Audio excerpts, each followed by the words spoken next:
love this town. The city of endless opportunity. Ready to get your cherry popped? Yeah, come on! City like any other, just bigger. Nah, mano, not just any other city. Legends are born here. The major leagues. We're only here because Dex is pulling the strings. Doubt that puts us in the same league as them. But we are. They just don't know it yet. But if you got the cojones and you know how to use them, you can do damn near anything. Unless you catch a bullet. Even then, you go out with a bang, right? You know, you can make heaps more eddies as a motivational speaker. Yo, Mr. V, a pleasure. So what's the gig, Dex? You meant to come out in one piece? How about we go over the plan? There's this prototype tech, a biochip to be precise. Job's to grab it. Guessing it belongs to a corp. Arasaka. We're robbing some heavy hitters. Thought you could blackmail me, fucker? High risk, high reward. First rule of the afterlife. Ka-ching, baby. Goes without saying, we do this on the hush. Ideally, no bodies, not a one. Sounds simple enough. He's lit, assholes! Is it gonna be dangerous? Don't you worry, mi amor. We're bulletproof. Get your ass moving now! What the fuck just happened in there? Can't stop digging Night City. Fucking major leagues. Happy now, Jackie? Yep, I'm fucking high! Time to bail! Oh my god, we're so fucked.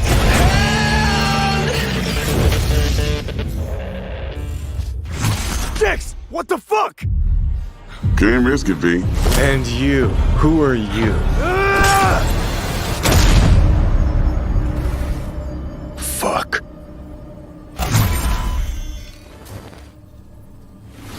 So the trailer contains footage from the game's prologue only, but there was an awful lot in it. So Pavel, why don't you try and help us unpack everything that we just saw?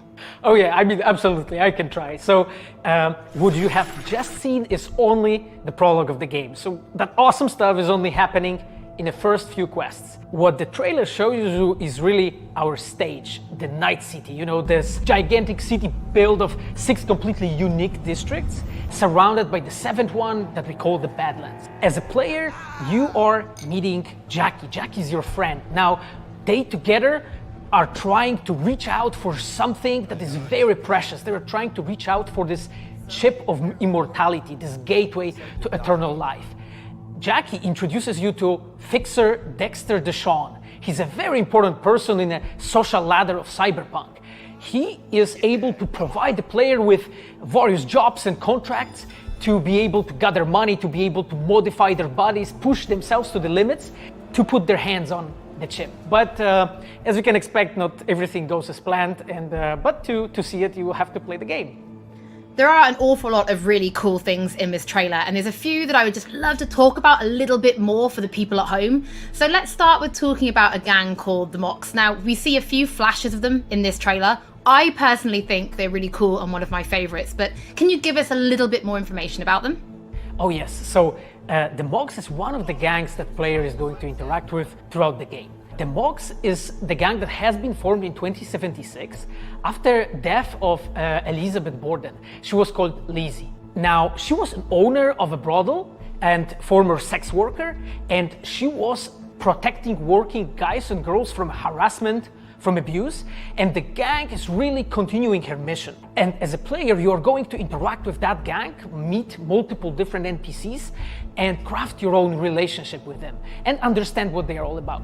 So earlier on, you did mention a 7th district, a place called the Badlands. Now, we saw a few shots of this in the trailer, but I'd love for you to give us a bit more detail about the district outside of the city walls. Okay, so the Badlands is this like dead, dried out space going around the whole Night City.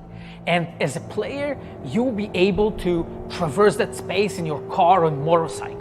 This is a space that is inhabited by the nomads. Nomads are living in different families, and they are traveling across that space in convoys made out of the cars and motorcycles. And as a player, you'll be able to traverse and access different type of open world content that has been prepared specifically for you to get that awesome feel of the Badlands as an area.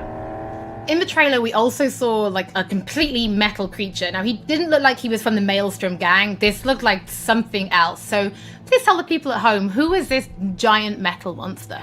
Okay, so that big dude, that was Adam Smasher.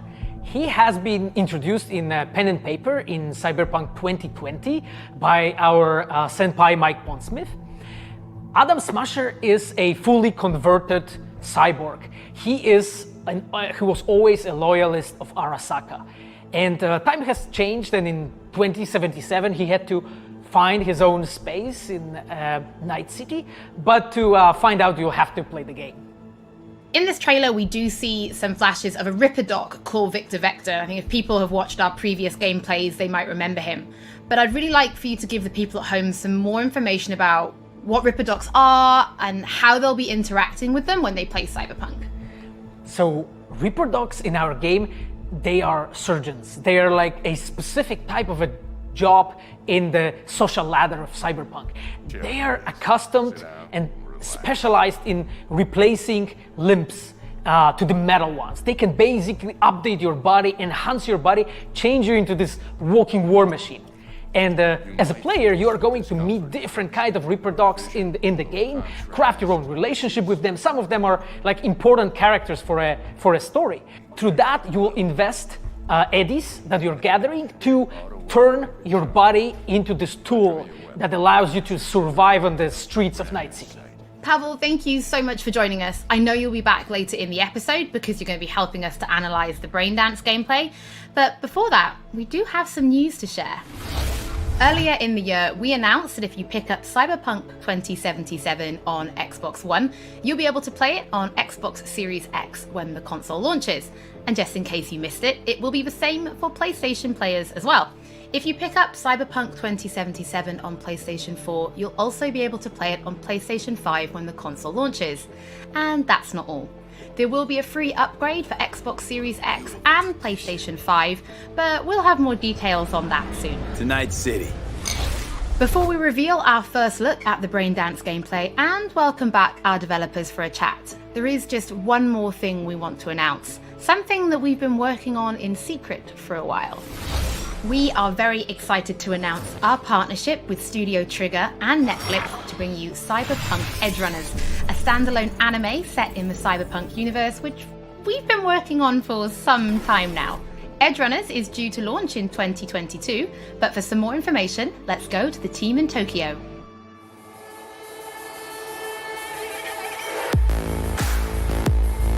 Hi, my name is Saya Elder. I am the Japan-based producer for Cyberpunk Edgerunners. What I do basically on this project is that I am a fixer, to put it in the words of the Cyberpunk universe. We are a game company. We are a bunch of nerds, and wherever there are nerds, there's going to be anime fans. So it was always a dream for us to make anime. When we began this project, we were certain that we didn't want to make a recreation of the game. Cyberpunk Edgerunners is a standalone story set in the same universe. The stage is still Night City, but everything else is totally new. New characters, new story. I do like to think that it's going to be a great gateway for newcomers to come and check Cyberpunk game and also the Cyberpunk genre as a whole. Right now we're in Nakano, which is one of the biggest anime meccas of the world. I'm going to take you to Studio Trigger right now because we have the wonderful opportunity to talk to the dream team that will be bringing you this anime. こんにちは。トリガーの代表取締役の大塚です。監督の今石です。キャラクターデザインを担当する吉成です。ゲームのサイバーパンクのファンの方、今回初めて触れる方両方に満足していただけるようにアニメを作るつもりです。よろしくお願いします。今回はそのサイバーパンクという僕らが10代の、一ファンにしか過ぎなかった頃に生まれたジャンル、そういうジャンルのものをまた、時代が何周もして作れるというのが非常に楽しみです。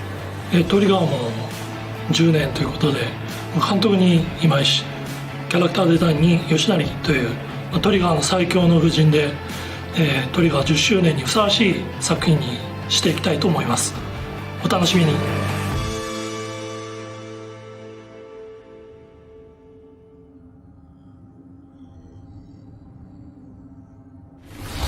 Now it is time to show you some gameplay of Braindance. This is a feature that you'll experience when you play Cyberpunk 2077.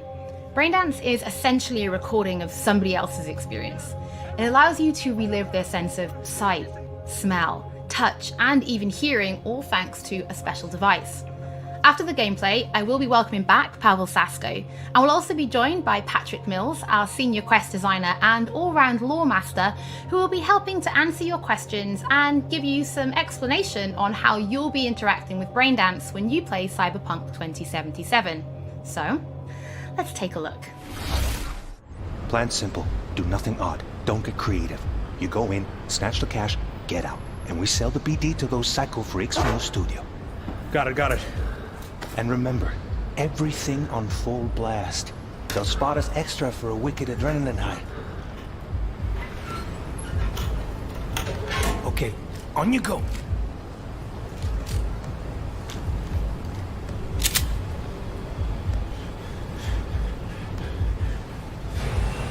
Down! Everybody! On the ground! I want to see you kissing the flooring! Money! Now! Or I will fucking drop you, I swear to God! Well, yeah, hey... now! Before I blow your fucking head off!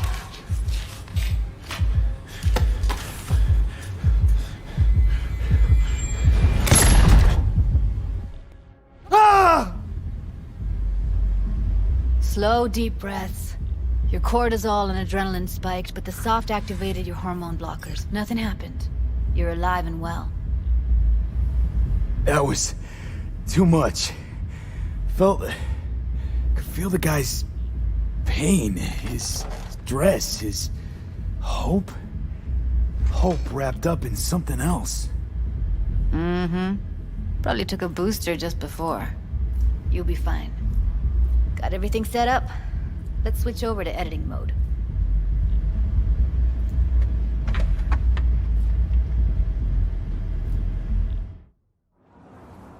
I'll sever the link to the BD Roller's sensory array. You'll be able to look around freely. Whole scene's yours. Full cam control in analysis mode, so move around, zoom in and out, whatever else you come up with. Think of it as your own little sandbox. So, analysis mode, you control playback. Can even pause when you feel the need. Then you use the editor console to unpause. Try it. Plan simple. Do nothing odd. Don't get creative. You go in, snatch the cash, get out. And we sell the BD to those psycho freaks from the studio. Got it. Cream as hell, right? Well, that's not all. You can speed things up or rewind, whatever you like. Give it a try. Rewind, roll it back to the top. Can I? All good, neat. Now try fast forwarding a bit. Plan simple. Do nothing odd. Don't be creative. You go in, snatch the cash, get out. Okay. You can also reset the recording. That'll take you right back to the beginning. Try it. Now for some fun. This here's why you came in the first place. In analysis mode, you get to view and even scan details of the enviro recorded by the BD Roller. Focus on the heat, the gun this gonk gets from his buddy at the beginning. Now scan it. Plan simple. Do nothing odd. Don't get creative. You go in, snatch the cash, get out. And we sell the BD to those psycho freaks from the studio. And remember, take full left. There's only something right now. Okay, right here. Excellent. Let's move on. Now heads up. In analysis mode, you can ferret out background noise and conversations if the roller got close enough. This tech records everything, every little detail, even the sights and sounds the roller was never aware of. To see the sources of the recorded sensory signals, switch to the audio layer in the editor. Go ahead and try that now. Okay, good. Now you should see several sound signatures in the store. Choose one and hone in on it. Pack of 6, case of Brosif, and a couple of zappers. Okay, we have a deal today on 2 flavors. Curry and Down! surf and Everybody! So, any thoughts? Unbelievable. Seriously, like what's happening right next to me. Yeah, it's how BD recording implants work. They pick up everything, all the elements in the background. Then an editor tweaks them. Makes them pop. Keep playing with the sound, explore it a bit. We'll move on when you get bored. I want to see you kissing the flooring! Money! Now! Sometimes you can analyze extra layers in the raw. Stuff the roller's cyberware picked up. Like what? Ev's got Kiroshi optics that grab infrared, meaning you should be able to grab heat signatures from her recording. Huh. Hella nice. Scanning works on peeps, too. Walk up to the wounded chick. Try scanning her. Alright, next thing. Scroll forward to the part where our artist gets a lead injection. Where I will fucking drop you, I swear to God! Well, hey, now! Fucking head off!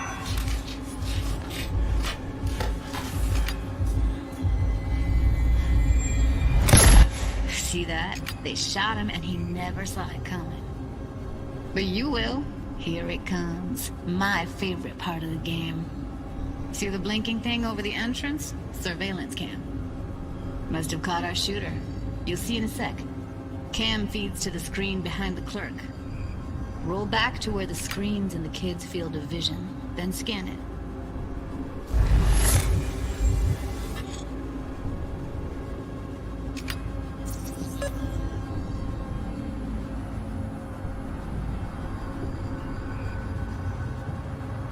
His own Chumba shot him. Probably planned to all along. Must have got a nice slice of cred on the black market for a BD like this. BD freaks are ready to pay a preem for a real flatline. Anyway, if you've seen enough, you can exit.